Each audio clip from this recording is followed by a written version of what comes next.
Hi guys, I literally just recorded this whole screencast and found out that it wasn't recording, so I'm gonna go back and do it again.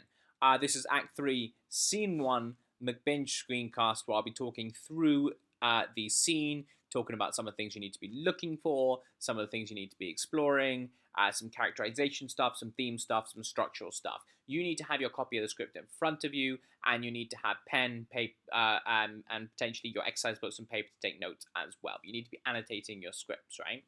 So we left off at the end of Act 2 with the king being dead, and Macbeth taking over as king, and people talking about how Scotland was getting really unnatural and weird, and how horrible it was that Duncan had died. But everyone talking about the fact that Macbeth was due to be made king uh, because Malcolm and Donalbain had fled and run away to England and Ireland. And there was a little bit of a suspicion that they might be a little bit guilty because they'd run away, right?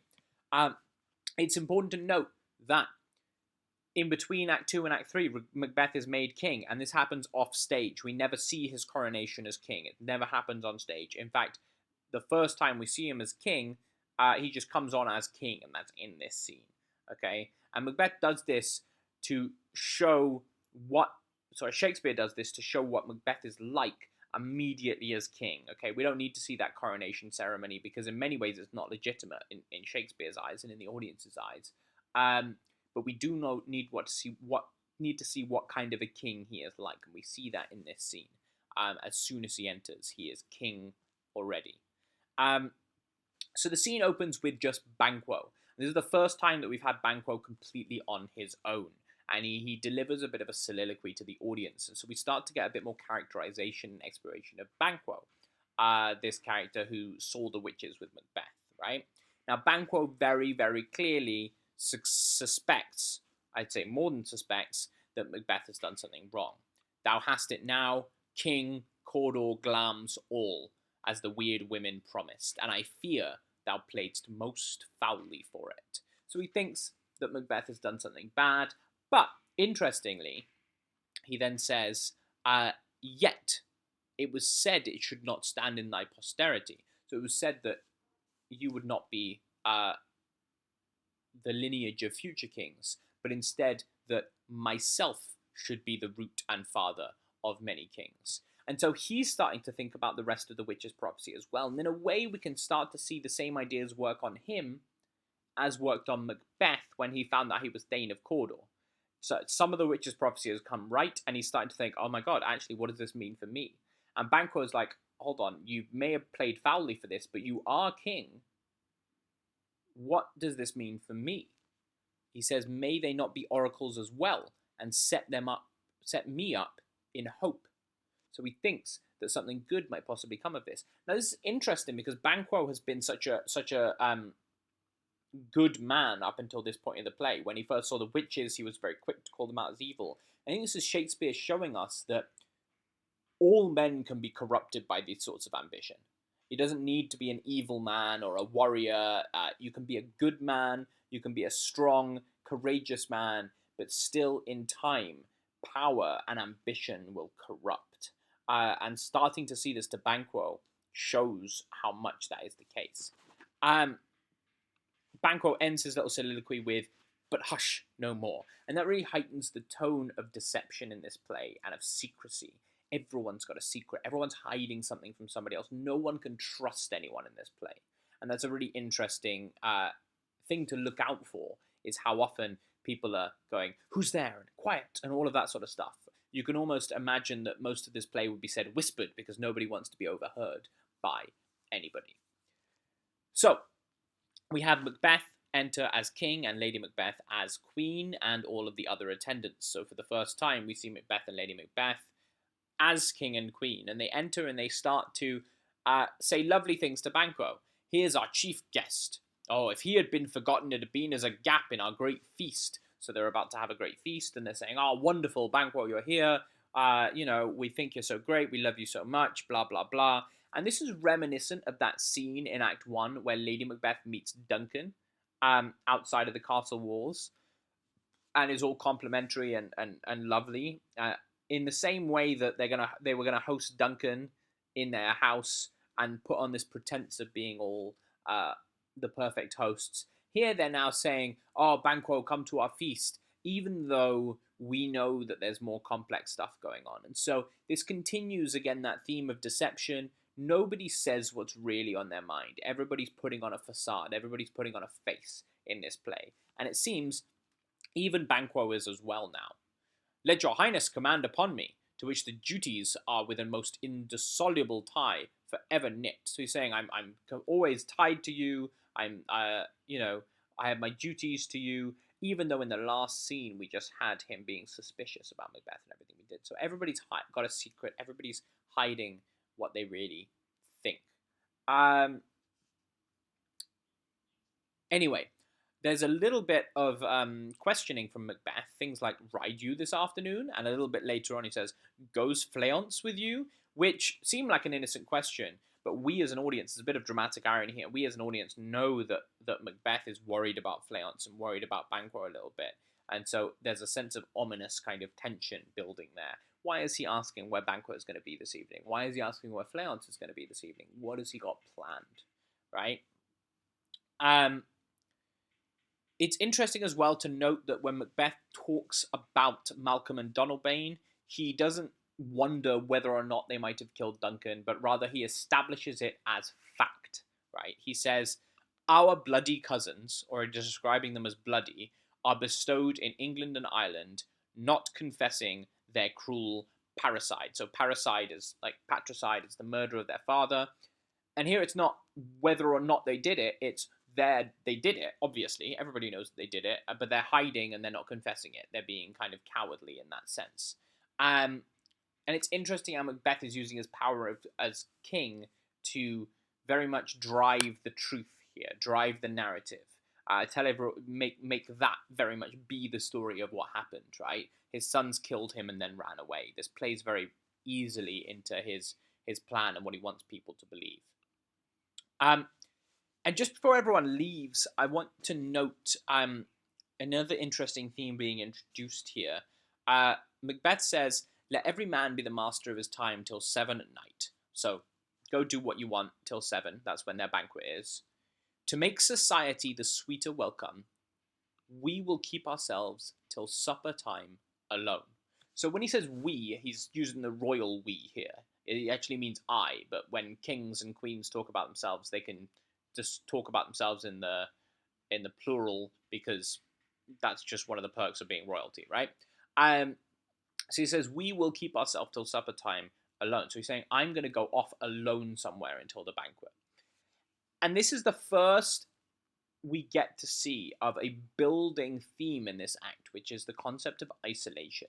And we'll see how Macbeth physically and later on mentally and emotionally is starting to isolate himself from everybody around him because of kind of fear and guilt and worry and everything like that, right? And you'll notice that crop up much more in this act, but here particularly we see straight away, just before the banquet, it was our first scene with him as king. He's already saying, "I'm going to go hide off on my own for a while. Keep myself to myself till supper time alone." Okay? And it's interesting to note that compared to previous scenes where Lady Macbeth and Macbeth were very much a team, you think about that introduction of Lady Macbeth in Act 1, where she's literally introduced reading Macbeth's words aloud in a letter, right? That's how connected they were. And talking about, like, my partner in greatness and all of that kind of stuff. Here, now that Macbeth is king, he kind of just wants to be alone. He doesn't want to be with Lady Macbeth anymore. And that breakup of their team and them working together is starting to be hinted at a little bit in the language. So everyone leaves. Macbeth sends an attendant to go off to find some men who will meet later, and then we get Macbeth's soliloquy in this scene. This is his first soliloquy as king, and he turns to us, the audience, and he says, "To be thus is nothing, but to be safely thus." Now this is really interesting because the whole play up in this point has been building up to Macbeth becoming king. That's the end of the witch's prophecy, right? She'll be king hereafter. He is king, and the first thing he says when we're in this soliloquy, when we really get an insight into his thoughts, is, To be thus is nothing. It means nothing to him, except if he has it completely securely and safe. So to be thus is nothing, but to be safely thus. That's the only way that this means anything, is if I'm completely secure. Because he's scared of Banquo. Our fears in Banquo stick deep. He reminds us that Banquo is a courageous, a strong, a valorous, wise person. Look at these lines. "'Tis much he dares, and to that dauntless temper of his mind he hath a wisdom that doth guide his valour to act in safety." So he respects Banquo a lot, and because of that, he's a little bit scared of him, because Banquo knows more than anybody else. Banquo was there with the witches, and so he says, "There is none but he whose being I do fear." Now, it's interesting that Macbeth should use this soliloquy, because remember I talked about there's so much deception going on, nobody's saying what they mean. Soliloquies are very much used in Macbeth, so we get an actual insight into what's going on in their minds, because they're never going to honestly say what's going on in their minds to any of the other characters in the play, right? So this is our kind of insight into Macbeth's soul on some level. And we see here that he doesn't appear to be happy with being king, right? Because he then goes on and talks about Banquo, being hailed him father to a line of kings. And he says, "Upon my head they placed a fruitless crown and put a barren scepter in my gripe." Now, those are really key words here. Fruitless and barren. That's how he's describing himself becoming king. He's built all the way up to this point. He is king, and now he sees it as fruitless and barren. Why? Because Banquo's kids will be king, and he won't have that lineage. But that wasn't something that worried him before. That wasn't something he was concerned. He doesn't have any children, so surely he's not worried for their lineage passing on. So what's the concern here? I think Shakespeare is showing us how ambition works, right? Ambition is something that builds up, and it doesn't just stop. When you get what you want, it doesn't just stop. It keeps going. And suddenly, the thing that you always wanted isn't good enough anymore. Now there's something else that you want. Macbeth doesn't want to be just king anymore. He wants to be king and have his lineage and legacy go on for generations, and Banquo is threatening that. And so now, just being king is fruitless. It means nothing. And ambition and power are hungry like that. They don't let you be satisfied with what you have. And we see this with Macbeth. He's king now, but he's not happy as king. And he talks about the things that he had to do to become king. He says, "For them, the gracious Duncan, have I murdered, put rancors in the vessel of my peace only for them." He knows that he has given up that sense of internal peace. He knows that he's done some horrible things. When he says for them, for the weird sisters, for the witches. But if they're just going to make Banquo's children kings, what's it all worth? And so instead he ends by saying, "Rather than so, come fate into the list and champion me to the utterance." Now this is quite an archaic way of saying it, but he's essentially saying, rather than so, I am going to battle fate. I'm going to try and fight fate. I'm going to take fate on in a battle. Because fate is what's being prophesied by the witches, but he thinks he can defeat this. So he's determined, obviously, as we see by the end of this scene, to kill Banquo. Not just Banquo, but also Banquo's son, Fleance. Again, this is the second time in this scene that we see the soliloquy end with a kind of moment of fear and secrecy.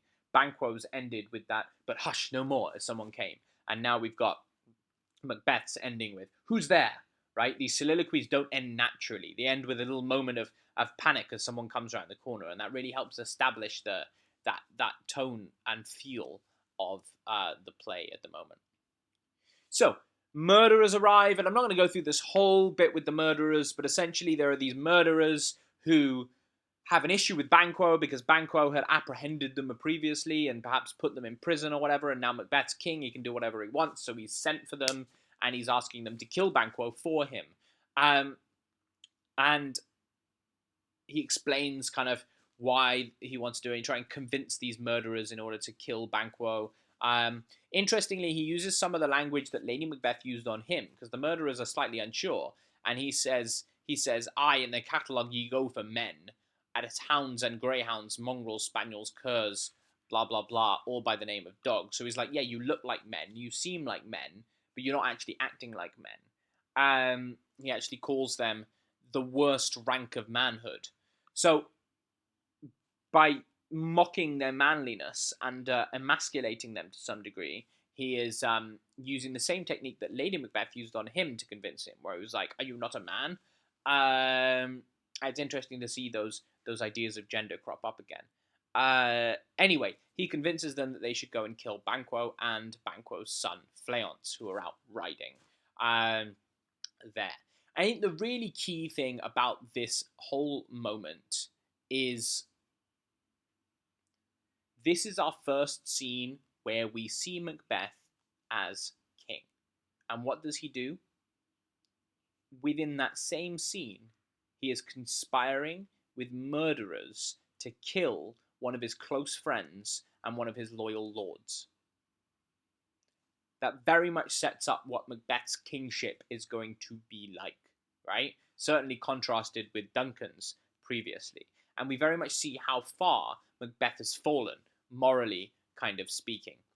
He began the play as this very honoured warrior who everyone was piling honours onto him and everything like that. And now, just a couple of acts later, yes, he might be king, but he's conspiring in back rooms with horrible murderers in order to kill his friend and in order to kill a little boy as well. And you just see very, very quickly at the beginning of the scene how far Macbeth has fallen in that sense.